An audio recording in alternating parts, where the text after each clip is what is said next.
And that's good. That's all we can ask for.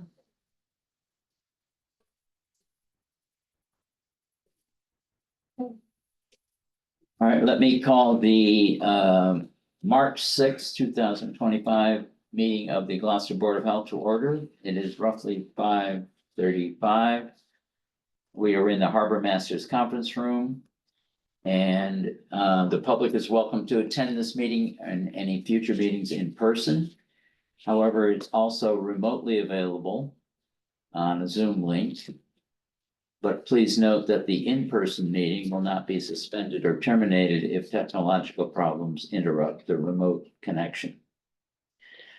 So, firstly, let's go around the table and introduce ourselves.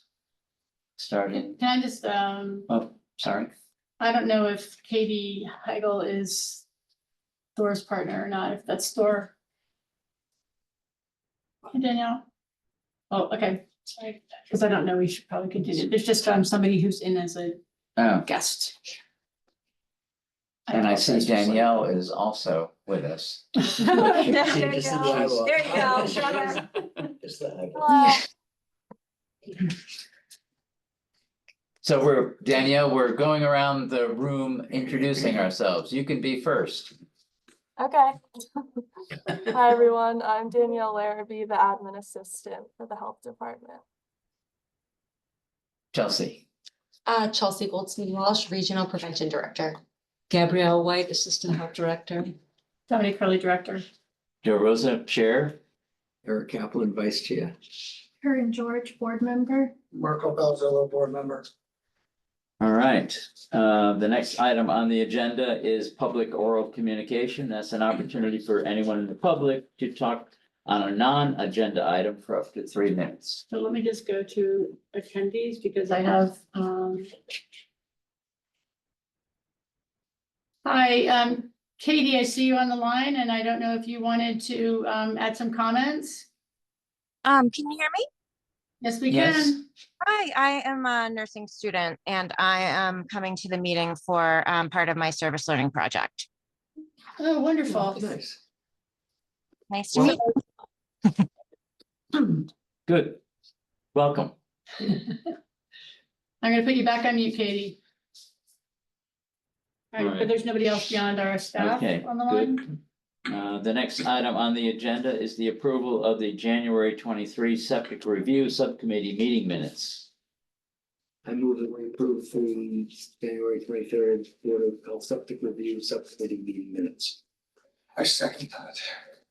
Was anyone else at that meeting? I was You were. on Zoom. Okay, good. I was not.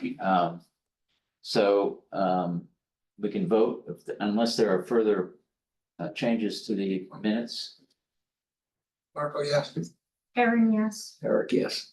Okay, the meeting January 23rd, 2025, the septic review subcommittee are passed as written.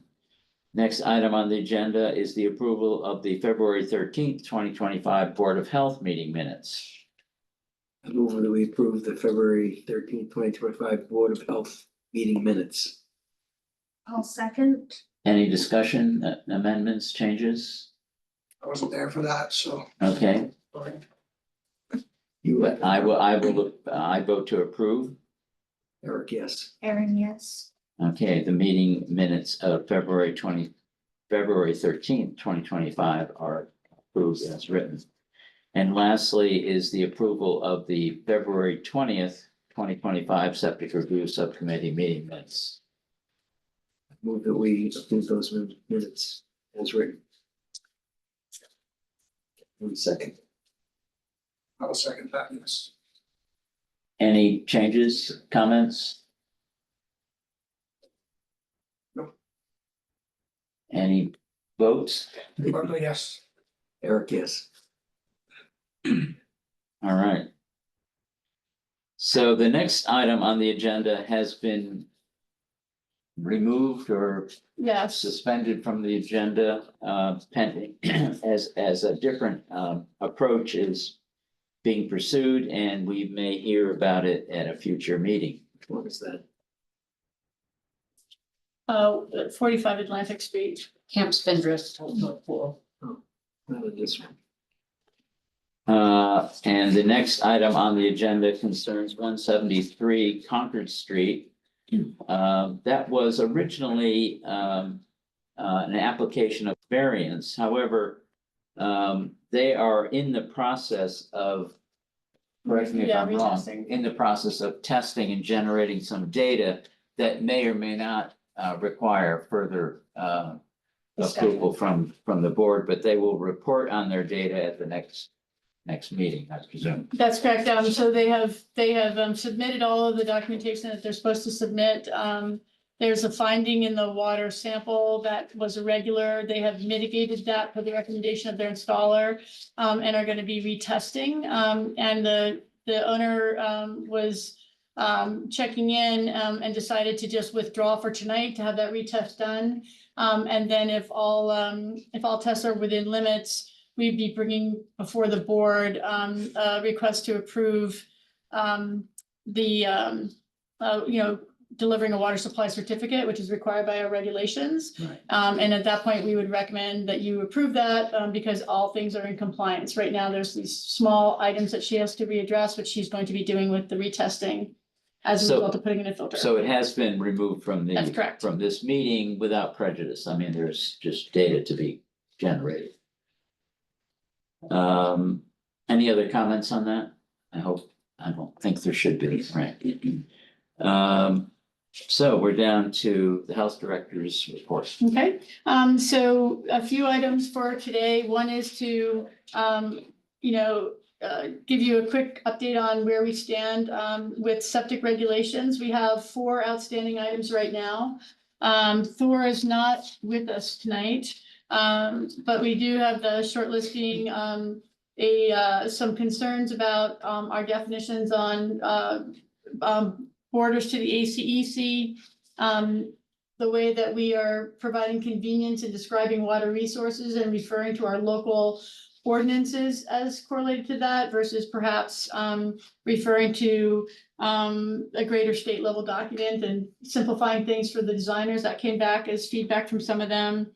And then there's also a question on some setbacks that are in there, but beyond that, we're really close to having an aligned perspective on the regulations. And so what I'd like to do if possible is, presuming that we'll get through those on the next SRSC meeting, to cover and align on what the last feedback is and what our recommended content is.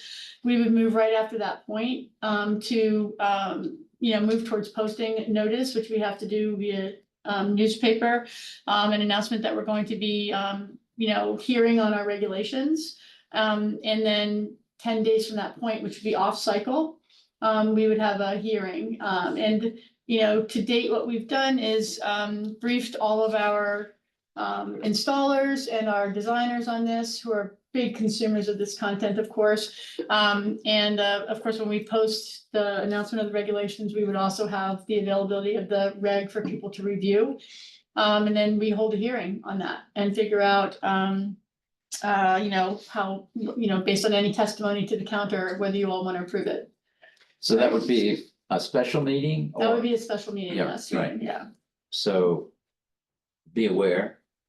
And hopefully we've done enough legwork that we shouldn't have, a lot of contention, but you don't know. There's also, one other thing that's coming up is the definition of manifestly unjust. Of course, we get very specific in our regulations on that now.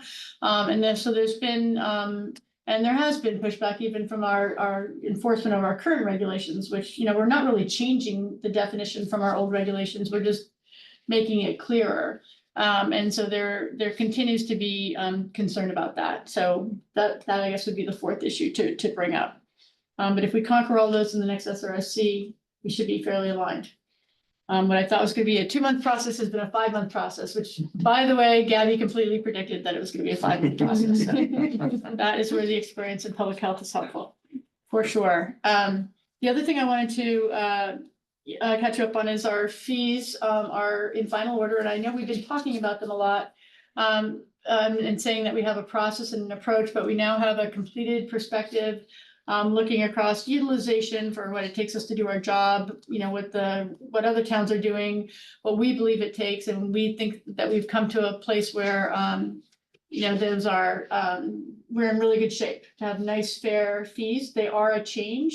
They do need to go before city council, which is an update from last time. We didn't think they did. But because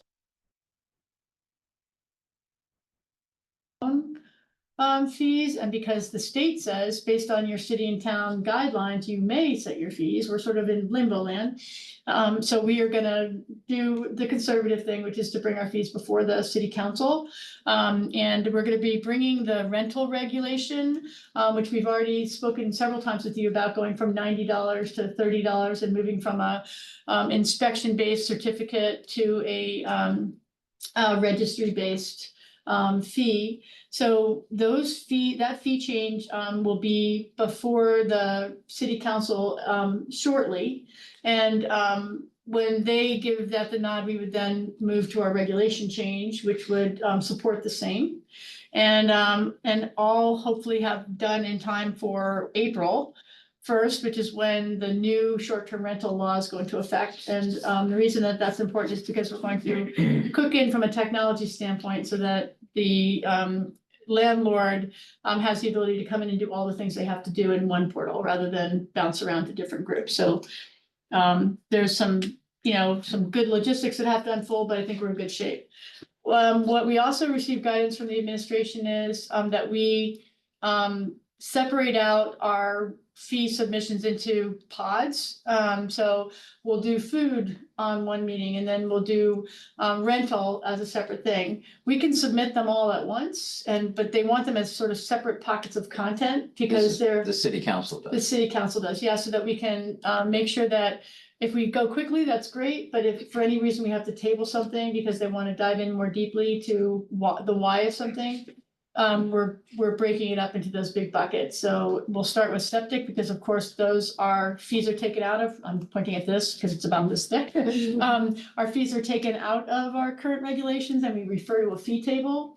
And so in order for you all to, you know, have a hearing on these regulation approvals, we need to have that fee table approved.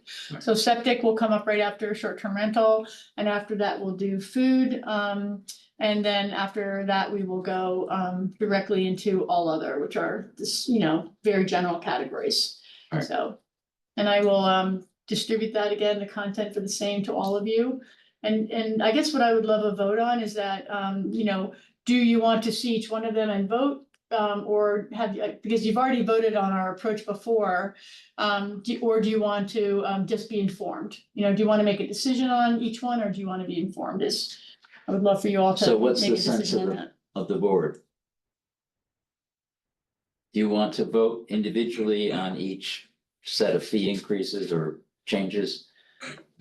Or just be informed as to what's going on? I don't think there are fundamental changes to what we've heard in the past. We've No, already, we've already given you the entire approach for things. We've already gone over those. Yeah. plans. That's right. Right. So I think it's Right. fine to just. so they're tweaking Informed, things yeah. now that, So just present them all together and Yeah, do we need to vote on them is the question. exactly. So you already have voted once to that, and in your vote, and I don't have the minutes in front of me, but in your vote, you said the process that you're approaching is appropriate, go forward and get it done, you know, and that was your unanimous vote. My question now is, now that the city council is seeing them and these are actually finished goods, if you need to vote on them again, or just be informed as to here's what the recommendations I would are. prefer just to be informed of them. And if any of you have questions, to just send them to Dominique. And Okay, I agree with that. All I right. think that's. all right, good. And makes so sense to me. can we vote on that though, so that I have that official Sure. guidance? So we can move that the board will be informed of the changes to the fee structure on a variety of systems that are implemented by the health department. And if there are issues with any of them or questions, that they can be addressed to the director. Second, Any further discussion, questions, or no? Marco, yes. Aaron, yes. Eric, yes. Rosa, yes. So Great, thank you. All right, but look for that content to come towards you early next week as we start to roll forward. Okay, good. The other thing I'd like to update you on is we have no update on Consulin Road, so it's a big mystery as to what's going down there. So But this, has anybody, they've missed their I'm deadline. not encouraging you to Yeah. call the state and find out what's going on, but have they said anything? We have been reaching out to the state, our city legal has been reaching out to the state to say what's the progress, and they continuously have no answer, so we have no idea. The state what doesn't delay is. respond or? They just have no update, so like the questions going out is, are they there, and there is no update. I can certainly give our contact at the DEP a call and say what's going on with it, see if I can get anything more if you'd like. Sounds like nothing. It's going on. Yeah, I just don't know. Are we paying No, we're our not paying a legal lawyer. person anything? We are waiting until we have the ruling to contract with our legal support there. Okay. Forgetting the name of the term that we have. It's been a little while since I've looked at that. So we're not incurring any dollars against this. It's just sort of, we just don't know when it's gonna land. Alright. We expect to hear any day, and Chelsea, you may have this, we expect to hear any day on the RISE grant, to see if, and that would start our opioid, support. And none of that money, as far as I'm aware, is not in jeopardy of Washington's changes, because that money is already in the coffers of the state. Is that correct? It's That not- is the yeah. $7, so it's in state control, however, it's not in federal control, it's in Right. state control, because it's a direct negotiation between the state and the pharmaceutical company Okay, or the yes, right, distributor. exactly. That's good news. Yeah. Yep. On the federal side of things, which is what's funding SAFE 2.0, those are ARPA dollars, which Right, they have until right, that's what I 26 to was spend. thinking, yes. We are continuing to make progress. We spoke to the state today. All of our communities between Manchester and Gloucester have agreed to work together.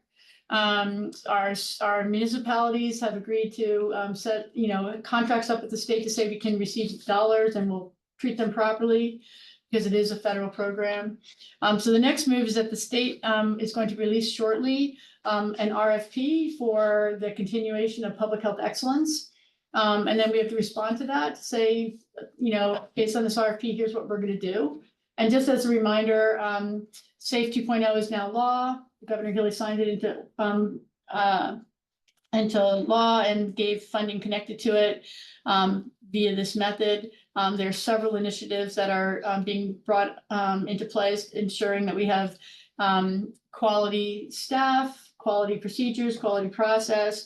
We're serving the community as it needs to be served so that all are guaranteed a common level of public health support across the state, across all 135 municipalities. So we weren't part of this before. People had convened, before I joined the health department. But our community has never been, our city's never been involved directly with this, but now this would make us an involved party. And we'll be receiving dollars to help us improve our efforts. So, and you get to focus on what's important to your community. Important for the board to understand is that once we respond to the RFP, which of course I would run by you all the things that we deem important and make sure you're aligned to it, and submit that back. If we're given the grant for the dollars, we have to then enter into a legal agreement between the two communities, in this case, Manchester and Gloucester, that says that we are agreeing to, to work together as one. It's very important that the board is a signer on that, as well as the mayor's office. So we have both municipal as well as Board of Health support, because these dollars are being given to the Board of Health. Do you have any idea what the? It's about $300,000 Wow. between the two communities is what I think. That's great. It is, there's a certain encumbrance of responsibility that may, of course, last beyond the dollars. And that's something that we'll have to play with as time goes on, as to Exactly. what it is we're buying into. Yeah, and important for you when you see these contracts is to make sure that you're feeling properly represented and properly in control. So you're not as a board giving up any of the control that you have in our city. And it's important that the language reflects that and gives you the leeway to act as you want, so you don't lose the independence in your authority. And the state's very aware of this. They're trying to be very respectful of that. So some of the fits and starts that they had at the beginning was trying to, figure out how to structure these agreements. So in some cases, only the mayor's office was signing them and the Board of Health was left out. And in other cases, the board signed it in the mayor's office or the, town council was left out. And so now they have a general agreement that they've created that they believe is representative of all parties. And we can redline that and turn it into what we want, so long as it's sitting within the framework of what the state expects. And it's really important that you all are like on board because it does perpetuate for, Right. for the term of the contract. And that's it for me, unless I'm forgetting anything that's usually important. Did you want to update on Niles or no, on enforcement? So Niles Beach, we met with the administration and with our legal teams on how best to approach it. And what the administration and the legal department felt, and I think we're in alignment on this, and we're gonna take it back and give it more thought, because literally we just came out of meetings with them on the same, is there's been many years of non-compliant behavior in the city. And there's a host of homes across the city that are non-compliant to the state and local law. They feel it very important that we educate the community and help them understand what's expected. Take an approach where we're really focusing on those homes where we have knowledge of an issue. And not to say that we wouldn't approach it as we are en masse, but just really focusing on being sure that we're educating at large. And so that's really a hot off the presses update. And we really need to take on that guidance and think about it and come back to you all with a plan of attack. Yeah, some of that, if I can, Sure. correct me if I'm wrong, but some of that is to involve city councilors from day one. Because they're likely to be called about what's going on here. Why am I getting these letters about whatever? So that's in the That's right. progress, right? Yeah, so it's just acknowledging the level of understanding among the community and being sure that we are, building a communication plan and an effort that, will be successful. Right, and Right. so people know it's coming, and then as we send them notes and letters and outreach, they'll be like, oh, this is what they were talking about. And so just, kind of warming it up a bit. So I appreciated that guidance on, sort of how to be effective in implementing change here. And so we just, again, really hot off the presses information, but that is, I guess, the last update that I would provide in that. Yeah, a little change of course, so we'll be back to you. Yeah. As we develop them. Yeah, so many of the talking points I was gonna speak on are slightly tabled right now. So the fee structure being one of them, the Niles project being another, the general enforcement. Tabled because of progress, though, not tabled No, because no. we're slowing down. No, I just meant in terms of what these are literally hot off the press in the last 24 hours. Mhm. So they didn't make it into the board packet. So I can just briefly go over some of the staff some of the staff's work. That is of note. Just. It's in item 10, there's no page numbers on it this time, I'm sorry about that, but Kind of it go goes through all the jump through meeting, 5 and then up to 10, you're right there. all that meeting minutes. Thought No. many. That's because we didn't have a forum first. No, I know, it's just like, whoo. So in terms of housing, Bree has, she's still doing the rental certificates until such time that we adopt this new process. There's nothing really strongly of note of this month, other than she's spending a lot of time working on the rental regulation change. Hard for me to keep calling it a regulation when it's a registry, but it will be a regulation. And we are working currently on developing the platform. So we'll have that ready to roll out hopefully for April 1st. Eric, did you have something you wanted to comment on, or on the? No, he was just Okay. helping me find the Oh, page. okay. She's been working, she's had a couple heating complaints as of late, and leveraging the knowledge of Erin and just trying to help work to get folks the support they need. Let's see. Nothing really of note for her work. The Title V. Except I want to call Bree out because she's been spending a lot of time on working through a lot of the utilization that we've been trying to do and clean up all the spreadsheets so that we have a really clear perspective on fees, and Yeah. she's been incredibly helpful. And also focusing hard on, you know, what needs to change across the regulation base Yeah. as we move to rental. So Absolutely. there's a lot of zeros on this page, but I know that the time she's been spending is pretty dramatic, so. Yeah, no, at the work towards the rental registry and the database and all of that has been very time consuming. She's been diligently working through that. Yeah, it would be useful in terms of informing the public, I think, to use the city council to spread the word in the community that this is a fundamental change about rental properties. And we hope, the board and the department hopes that it will inform us and the rest of the community as to what rental properties are available. And all the other things that I don't have knowledge about what is going to be improved because of this. Right. I think it's important to get that information to the public as opposed to Absolutely.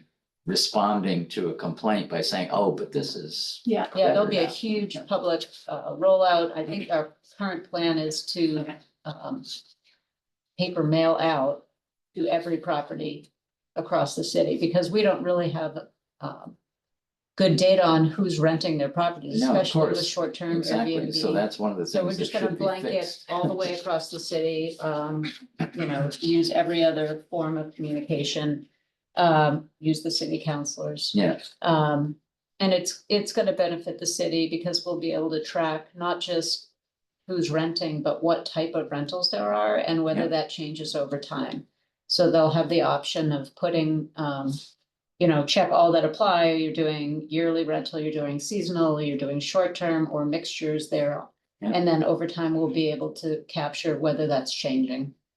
And how we can support or, So this will be a presentation to the city council for each one of them. So I'll be sure to include those benefit statements because it's not just about fee change, it's about how we're operating. right, right. So we'll be sure to, Well, I think it's just that this is especially important because of the rawness of some of the discussions about meeting the housing requirements in the city. Mhm. That's front and center of a lot of people's minds, so this is part of that, in a Right. sense. yeah, and that's why we're approaching it as a low threshold, like there should be no impediment to folks just Exactly. registering. You know, it's a very low cost and it's, you know, just data collection on our part, And getting them informing people, benefits, yeah. yeah.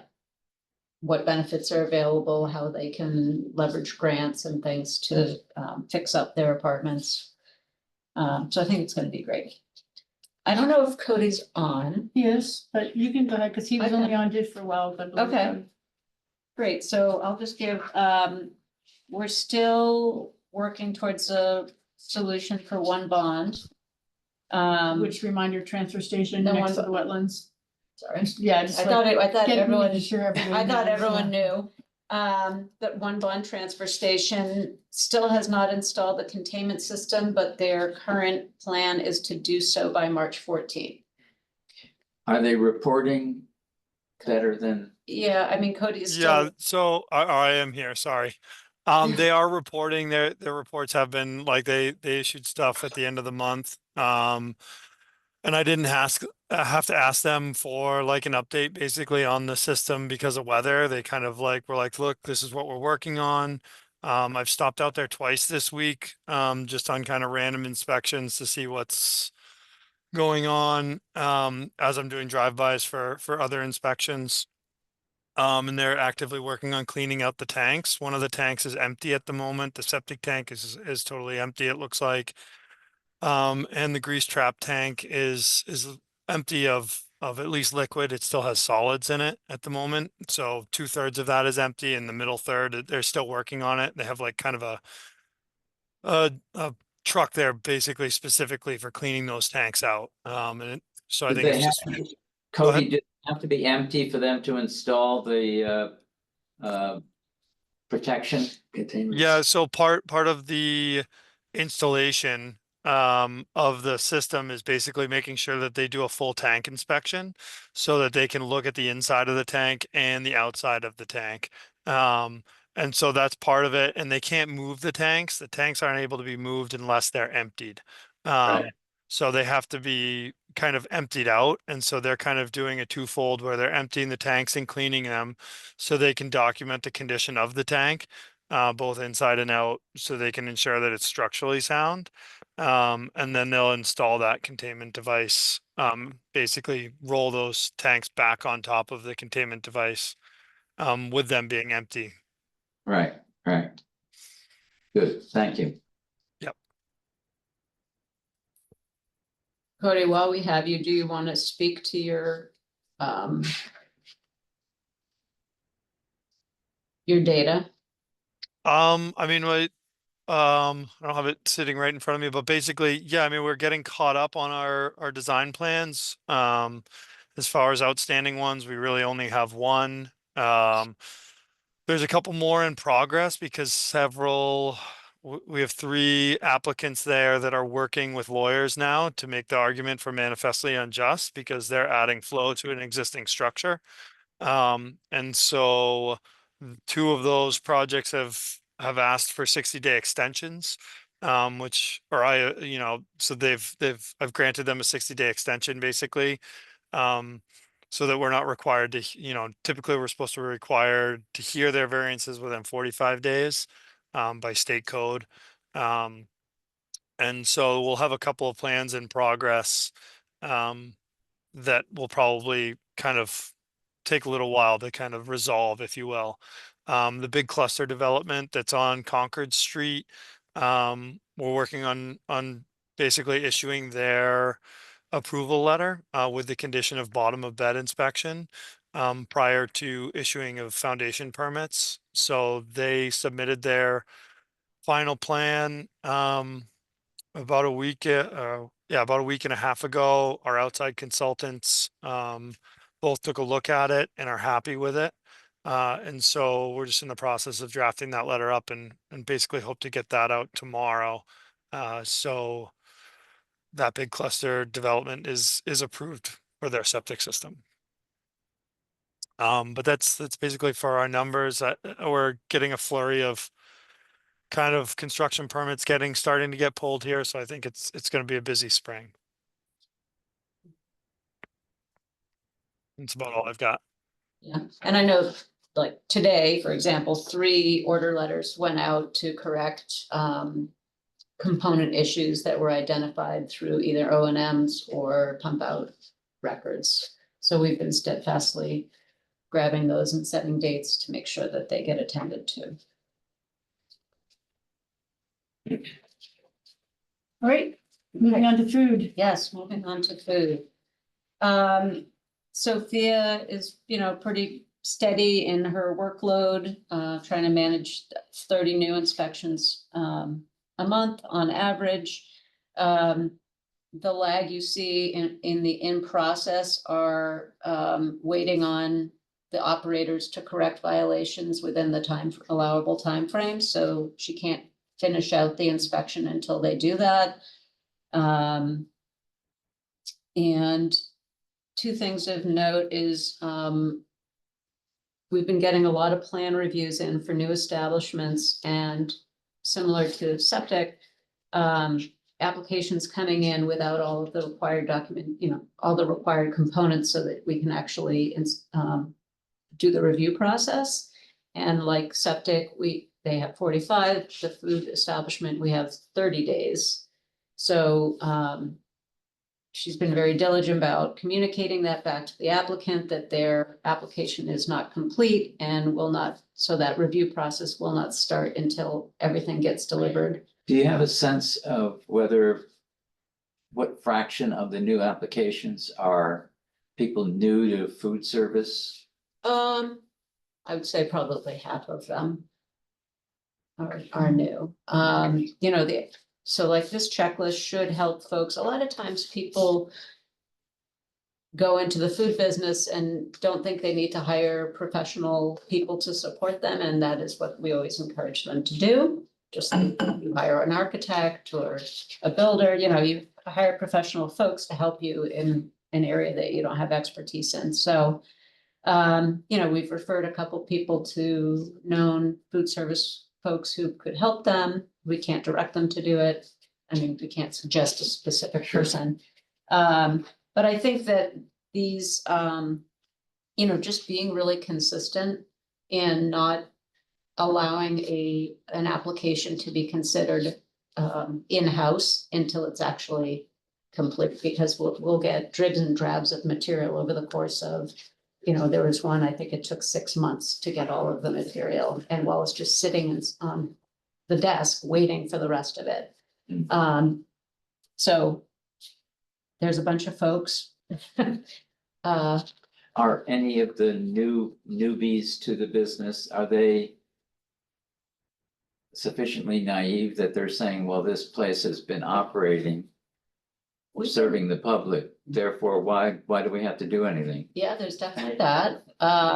And so we've been setting up pre-review application inspections where we'll go out if somebody's saying, I'm looking at purchasing this particular food facility. We'll go out and we'll do a walkthrough with them. We'll explain that we, you know, permits are not transferable, and so they need to supply all, you know, to bring that facility up to code, and then we'll walk through it with them and point out, obviously, we don't inspect refrigerators and tell them whether the refrigerator is working properly. We say you should hire somebody, just like when you buy a used car, you know, have somebody check it out and attend to, but I can pretty much walk through a place and point out what I think. But that service that you're providing, is that initiated by the person considering buying a place? I mean. Yeah, I mean, what we're trying to do is reach out as much Yeah, as no, we exactly. can. That's great. But And so when folks are doing the due diligence and come into us to say, I'm thinking of doing something, we offer them that. yeah, that's good. It's, what we're trying to do now is reach out to realtors who might be Yeah. the people, you know. If people don't know about us and we don't know about them, it's hard to communicate. So we're doing our best to do some more outreach to let people know. But we're hoping that that will help both the applicant, the property owner, and ourselves get through the process more efficiently.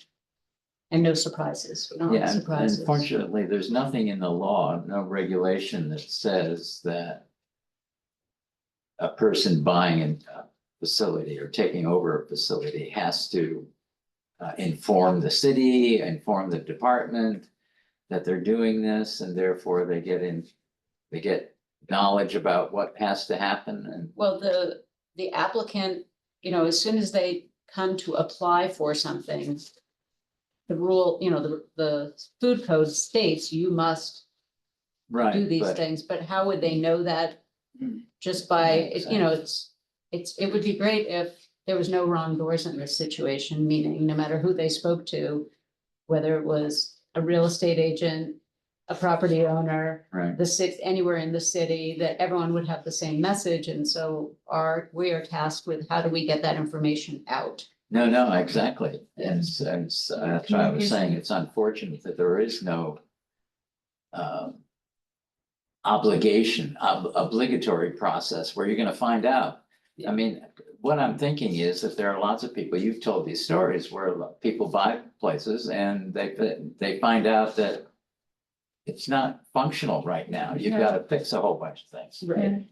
And, you know, it would be, that's like buying an apartment and finding that, you know, you've got termite infestation everywhere or something. Right. Yeah, I don't. I mean, I'm just there's thinking. enough going on right now. We don't have food regs locally. And so things like this are things that you can regulate locally. If you were so interested to say, you know, you must, you know, do this or that to help protect the restaurateurs as they're coming in. Right right now, we're handling it through education, and I think we're realizing that we need to continue to educate. And really get in front of all of our, you know, the realtors as a group of people, the landlords of these buildings, you know, how are they marketing and what their obligations are if they're marketing. And then also you know, the buyer themselves, which we already are starting to do that, where we'll go doing these inspections. But you do have an opportunity to say, let's start to regulate, to control some of this if you wanted to beyond what the state is doing. Right. But again, that necessarily help the uninformed consumer. You know, how would they ever know that the regulation even existed when they didn't think to come to the Board of Health to ask us if they should, Right, how they right. should permit their facility? So we all have Yeah. enough on our plates right now to not add this to it, but it's something to think about. Yeah. As to how to minimize the surprise Oh, situations. Absolutely, and that's something we're very committed to because it makes our job that much more difficult when they are unaware. And, Right. And I keep hearing rumors about different places like the Rudder just got sold. Oh, good. Yes, you don't know that. I don't know that. Well, that makes me happy because we need Yeah. that to be I just replaced. heard that rumor that it was sold. So maybe you should reach out to Well, now, them. I'll consult you now. You have your ear to the ground. I'll say, Eric, who should I reach out to this week? Okay, so I'm writing a note, the Rudder. Okay. Great, I think that's pretty much all I have. Any other questions? Can I just have one more quick thing? Sure. Danielle, are you on the line or do we lose Danielle? I think she, Yeah, I'm here. Oh, good. Danielle, do you want to catch the board up on our communicators meeting? Because I think it's pretty important in terms of on the topic of communication. Yeah, definitely. So on Monday, Dominique and I met with probably about 10, maybe more, either communications managers or public relation managers from around Gloucester, different nonprofits. And we started just with introductions and where everyone was coming from. And we talked about their reach in the city and how they communicate with their audience. And it was really great to just meet everyone. And I'm looking forward to meeting with them again. And I think it's going to be a great network to just get our message out there, get their message out there. And yeah, I think it was super successful. It was great. And there's a lot of feedback on the need for how do we share resources? How do we calendar resources? How can we make sure that, you know, when we have something to say, those that need to know can be told. So really trying to amplify our message and build the network that can do that. And the plan is to be able to tackle topics such as how do you use social media? You know, how do you respond? How do you respond to disinformation? You know, how can we grow readership in a particular area? And ultimately, if there's opportunities to partner, because something that one group could be doing is also important to another group. So maybe jointly they're gonna build a campaign against that. So this isn't like to create solutioning around the strategic direction of the organizations. It's more about how can we collaborate so that all of our community organizations are, you know, amplifying their ability to be effective in communications. And I think the room was really, really excited about starting this discussion. Erin, I don't know, did you hear anything from your team? I did not. I know someone was supposed to be going. A few of us. They were- Oh, good, Yep. good. No, I've been No, we had running around. all the I'm big glad. names were Oh, there. It was great, yeah. Oh, nice. Yeah, it looked, I think people were excited about it. And I think the consistent messaging that you talked about for organizations, oftentimes things get muddied. So having a consistent place to have those conversations and how things are broadcast out to the greater community is really Yeah. helpful. So. So is this the Go Connect That's correct. thing? Yes. Go Connect. Danielle's branding opportunity. Exactly. What I've seen so far, Danielle, well done. Thank you. Thank you. Yeah, I'm excited for it. And city administration was there, Pam Pantovi was there as well, so it's really, you know, Good Morning Gloucester was gonna come, but Mr. Suminatara was out of town and forgetting the name of the gentleman from Glisse who oversees all their calendaring, so he was gonna come, but then he didn't make it. But I think it's really important to have our, you know, the places where people are going, you know, and really helping to share the content that's Sure. out there, so. All right, What is that? Heading into nurses report? Or are we heading to Chelsea next? Communicable disease next and then prevention. What's next? Nurse? Nurse, Okay. yeah, public health nursing. So the things to comment on as it relates to public health, I'm speaking for Cindy, is we had a case of C. diff. But it was really what the staff did was, be sure that they cleaned. And there was no recommendation except for exclusion of that student until all of their symptoms had resolved. And so that was, the only remarkable communicable that came up in last month. We continue to see flu go down, which is nice. We're thinking, I don't know, Marco, if you were seeing the same thing, if we're seeing decline in cases anecdotally for you, you're still seeing a lot of it? Yeah. It says that we're going down. And of course, our BioBot numbers are also demonstrating that we're seeing some declines there. If we look at influenza A, we're kind of up here, we're taking a dip, as is the rest of the nation. And so we're excited about that. I think I told you last time, as it relates to BioBot, we're getting involved in their analytics program. So that's gonna expand the amount of substances that we're allowed to witness and basically, take the monies that we were spending on respiratory and apply it to that. So net no gain in cost, but expansion in data. So we're really excited about partnering with them on that. And again, they're not part of the federal program, so that's data that will continue to, that's very important for us. And I think a lot of people are watching that for the same reason. I don't know if you all saw anything else remarkable. Avian flu continues to spread. It's in rats now, which is a little troubling. Again, it's not necessarily hitting humans at the clip. It's still infecting animals. Pardon? Plague. Yeah. Exactly. Yeah. Rats are not an animal you want carrying. No, especially. Because they're everywhere. That's right. And so again, it's like, how is it making its way into humans or not? We're still not necessarily seeing that. Measles in Texas growing again. We're pretty good here in our region because we're like almost 94% vaccinated, if not higher. So we still have some, our citizens are really holding strong in terms of maintaining that herd immunity. Not so much in some of these other regions. Now in Alaska, California, Georgia, New Jersey, New Mexico, New York. And this is a disease that less than 5 years ago was completely not really present in the United States. So that's disappointing to see that happen. Yeah, it doesn't take much of a dip in percent in vaccinated to get measles transmitted because it's so infectious. Yeah. It's about as infectious a disease as there is. Yeah. And so even though you may have 85% of your community vaccinated, that's probably not enough. Yeah. Yeah, so it's troubling metric, a troubling metric to see.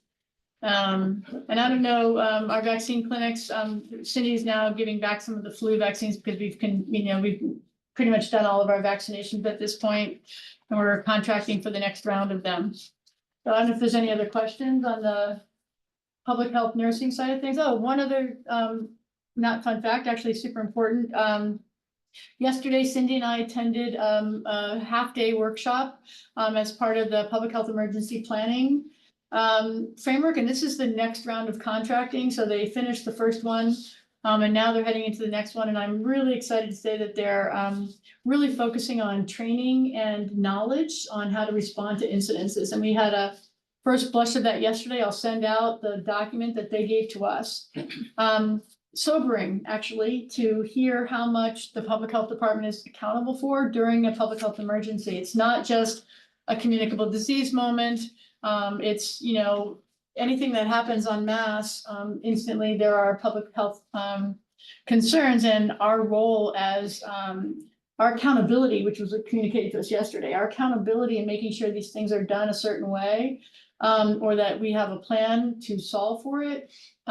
Even though another department may be doing it today, if it goes south, it's our accountability. And so I think it's important for us to have a session on that, and I can review with you. Yeah, we're working with, sorry, Eric? Buck stops here. Yeah, the buck stops here. And, you know, what does that mean for, you know, we asked the question, is it law or is it, you know, shall I or may I? And it's pretty clear that it's a expectation of the state that we're overseeing these elements in moments of emergency. Today, we have a comprehensive emergency management plan that's run by our emergency management group, Bob Rivas and Connor, whose last name I'm forgetting. I'm sorry, Connor, if you ever listen to this, who's fantastic and has a lot of experience in this kind of planning. So I gave Bob Rivas a look at it this morning during our managers meeting. And I'm going to send him a copy of it. And our plan is to then meet with the emergency management group and cook into the SEMP, which is the plan that everybody's going to use in the event. So that the areas of concern that we're accountable for are part of the master plan, not an annex to a plan somewhere. So, because you know that in a moment, they're not going to be finding the annex. And I think it's important for you all to guide me on the things that you think are the big ones that we have to be sure that we're front and center on. Because it equals who's at the helm of a decision or what are the accountabilities to be sure things are done. So we are lucky in the city in that we have a fantastic fire department, an emergency management attention, and they've been working hard. In fact, Connor is now running the regional group for emergency management planning for, you know, catastrophic events where multiple communities are going to be impacted. So we have fantastic leadership, and I'm excited to now bring that into making sure that our public health obligations are cooked into that document. So Yeah, more on that I think, follow. I think what you're, the ability to highlight this and make it known broadly as opposed to, as you say, in some annex somewhere. Right. Where it will be found out after the fact, you know, that's not useful. So kudos to making it, pursuing it right now when it's calm and people can Yeah, better to do it now rationally before the do moment. things, yes. So I have one comment and question. Sure. What, I've been around a long time. I've never heard of this chikungunya virus. Wait, where is it? Chikungunya virus that they now have. I just read that too. I was like, what is that? It's in very warm climates where South America. Yeah, I've heard of it. Never heard of this. Chikungunya, yeah, it's I'm sorry, I don't have Years city. I thought it was a I know. dish we were ordering. It's on the Yeah, public sounds health delicious. news, new vaccine news. After agenda item 11, Chikungunya. New chikungunya vaccine virus. news. It's just been FDA approved, and I just Mhm. never have heard of it before. Yeah, no, it's not It's a terribly mosquito. prevalent here, but with global warming, it's going to be. It may be Yeah. here, yeah. It's an all RNA flying based east or north. vaccine like COVID. Eric, we'll send you some data on that. Get your little briefing sheet. Well, they had to say a few things about it, and what kind of symptoms it has and stuff, so. But I just never heard of it before. See it pop up and it's a surprise to me. Also, just reminding, anytime you guys have a critique of this document, I know Cindy sends this one out, every week as an example. You see the monthly recap. But she makes this every week as well. So if you'd like, we can be sure that we're sending it to you every week and that you have that. You know, it's one of her big focuses is to be sure she's staying up to date on all the things that DPH is doing. Are you guys currently getting it every week? All right, well, No, I let's think change so. that right The other away. thing Yeah. is, can everyone see the BioBot data? I haven't seen it. Oh, So sending how that I'd can be like to have that. accessed as well. I used to would be have it. useful. Whenever- Yeah, exactly. When we had it, I got it every week. But this is a new contract, so there's a new process. Yeah. I'm stuck on my login ID here, sorry. So I'll make a note on that to send you all BioBot IDs. And we can set up I think under the guise of process, I'm allowed to, we can have a meeting as long as we don't make a decision on anything and I can just brief you on it, right? Yeah. That's fine. So we'll set that up. And we can have the folks from BioBot, you know, train you on how to use things and how to look at things. There's some nice analytic data sets that they're creating. That could be of interest. Okay, Chelsea, take it away. All right, last Let's but move not on. least, I structured this report a little differently. I'm not gonna touch on everything, but if anyone has questions, I'm happy to elaborate on any and all of it. I structured it into kind of 3 of the areas of focus that we are prioritizing as a way to increase protective factors and decrease risk factors that could lead to a substance use or mental health disorder among youth. So we're doing that in 3 different ways right now, focusing on adult education and support, fostering a sense of community belonging, and boosting youth resilience and leadership. So I'll call out a couple examples under each of those 3 categories.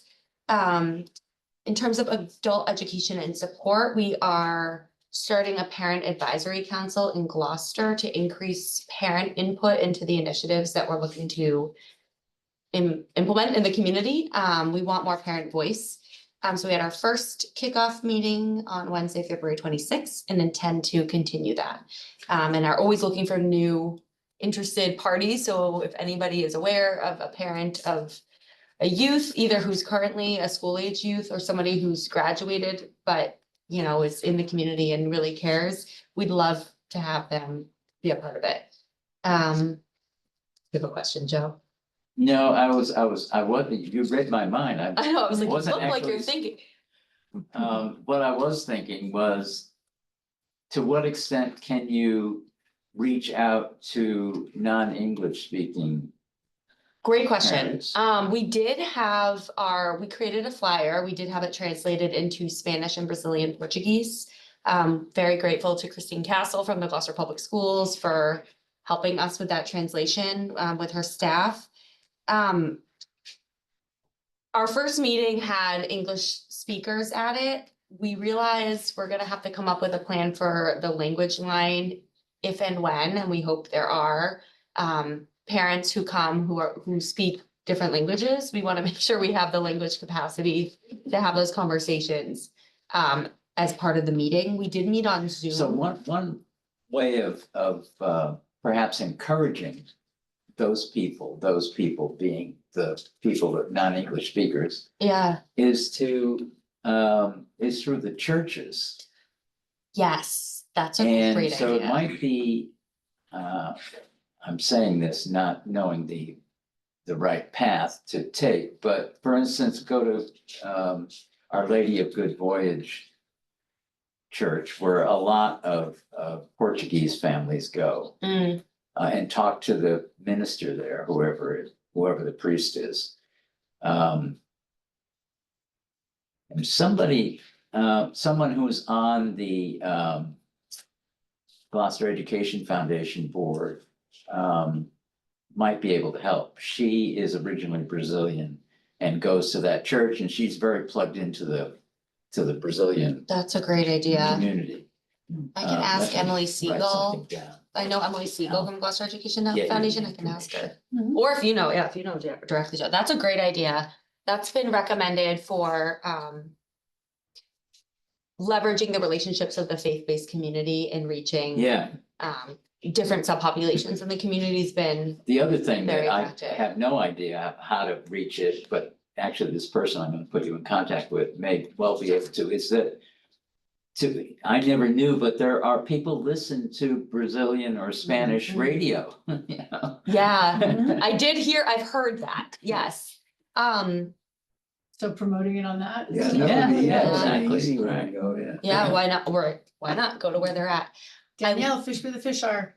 Oh, I like that. Another way we're hoping to increase our reach to parents is, we're partnering with the Gloucester Public Schools as well to do some family nights at the Willowwood and Riverdale Community Centers, which have diverse populations, and they are bringing, school staff who speak Portuguese and Spanish.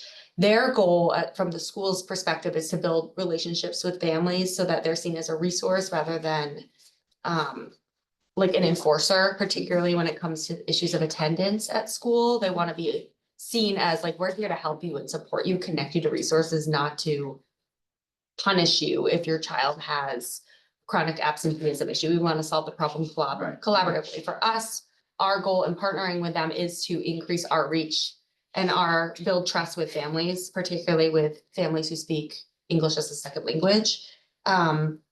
So we do have a couple parent nights coming up in each of those communities in, I think, April. I think they're both in April. The faith-based community is a great idea. And we're expecting it to snowball. We're just starting it out. And so we really actually want parent input on how to shape this. We're not married to one idea. We have to meet at a certain time. We're like, do you want to do meetings? Do you want to meet in person? Do you want to do events? Like, how do you want to share input? So we're very excited about that developing program.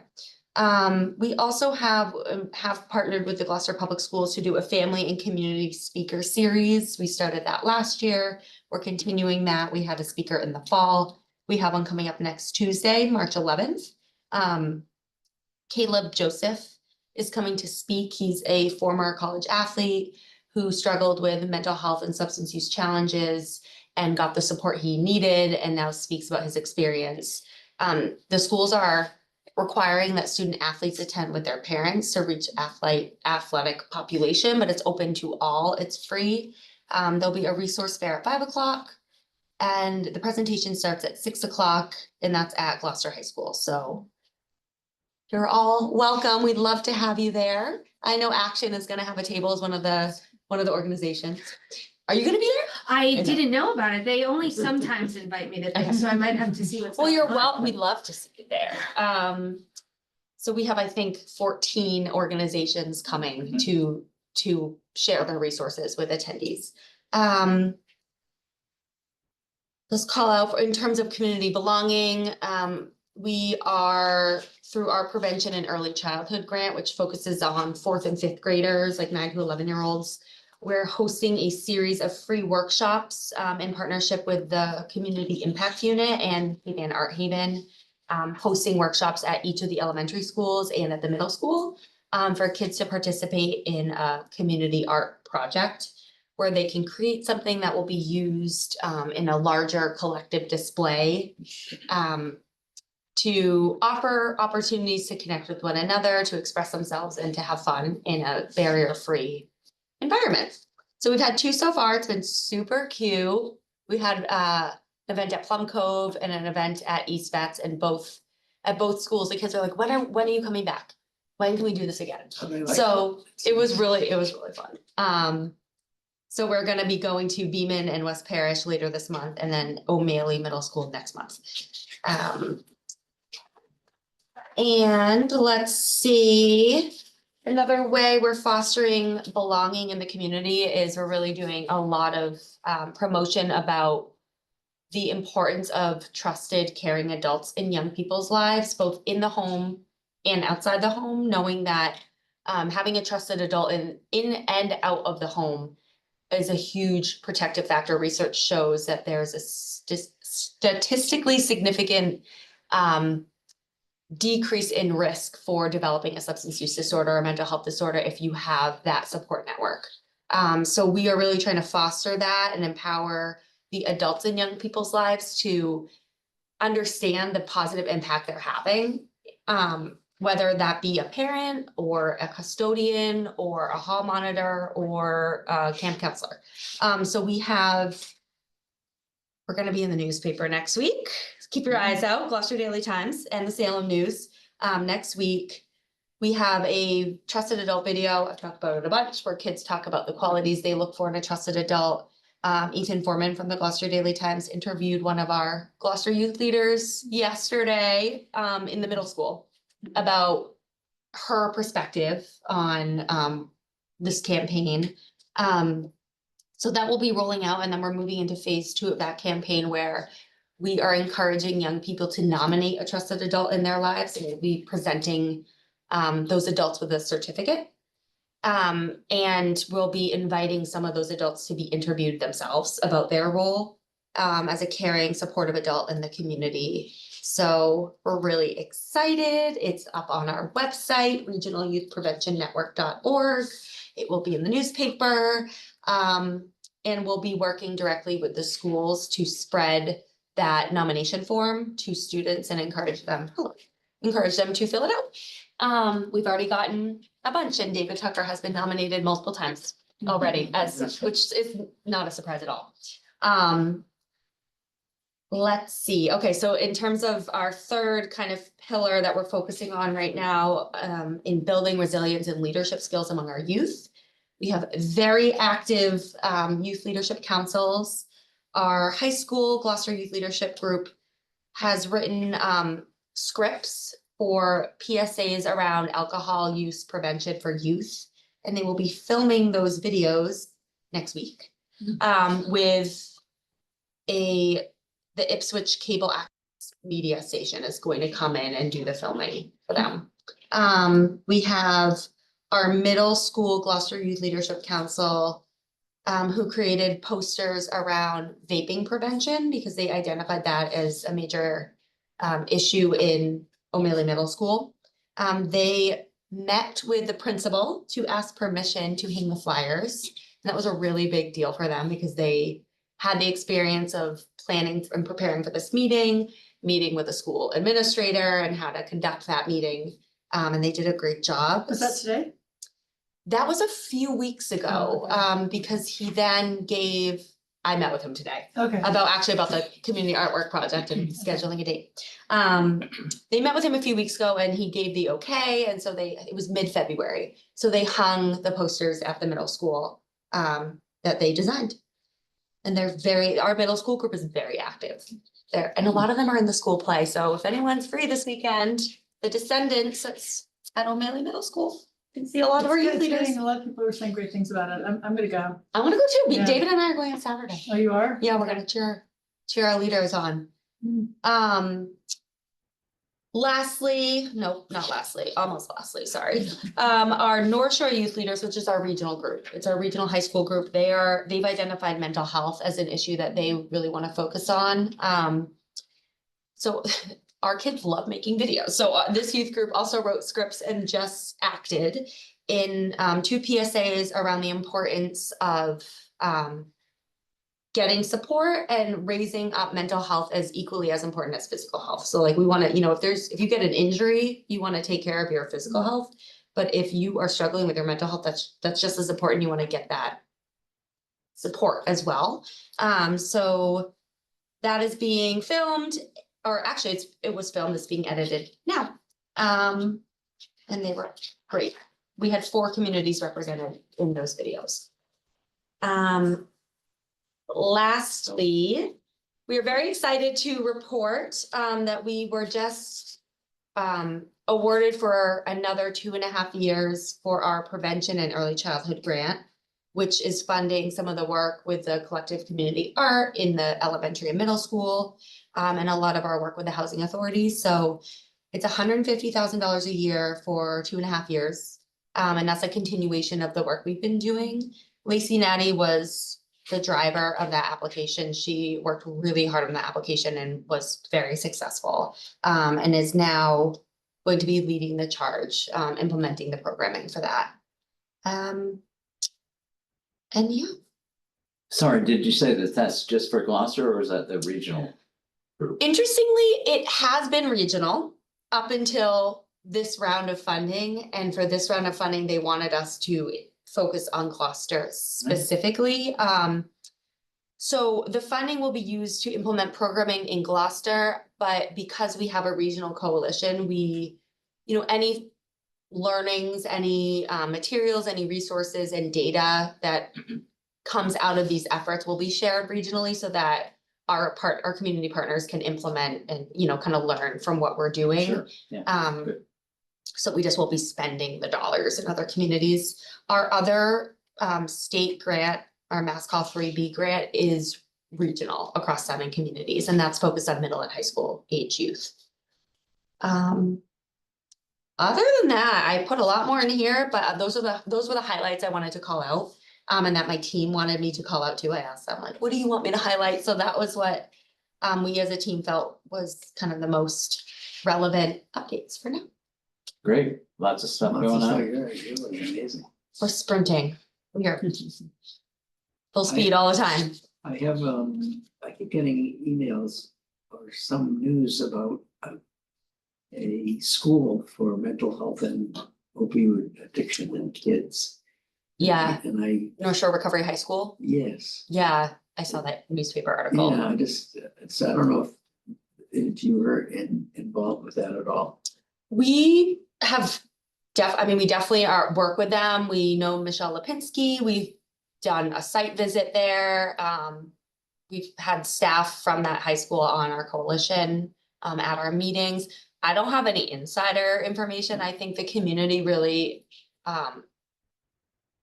understands the value of that school, and there's a lot of school districts that have set students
That the.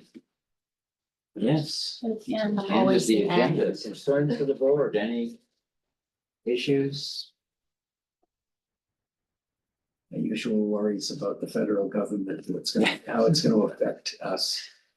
Yes, well, be nice if that went away, but not likely. We are hearing our community organizations being quite concerned about that. But we are hearing that our community organizations are quite concerned about that because of the risk of budget shortfall and what's the impact on operations at that point. So, there's things that could be done, consolidate across the community. And think about if they do happen and you are being affected, reach out and figure out like how we can operate around it. If that makes sense. So through the collaborations, the community is very tight, Eric, and all the community organizations are working really closely together. So there's an opportunity to say, as this starts to unfold, is there a way that the organizations can rally around the critical services and the things that they're doing and help the budgets work across organizations rather than just within an organization? Yeah, So, I mean, it is a bit sad, even the Biotech Academy, which has, in one way of reading some of their literature, had DEI things in it. Oh my God. And so they made sure that it all reads workforce development. yeah, exactly. What have we come to? I know, but I think it's important to understand that your positioning content is, potentially being seen, so. It's just horrible that you have to even talk about it. It's like that. scary. Yep. Yeah. So, Motion to adjourn? So moved. Second. And I bet we're all in favor. Marco, Yes. yes. Sharon, yes. Thank you, guys. Thank you.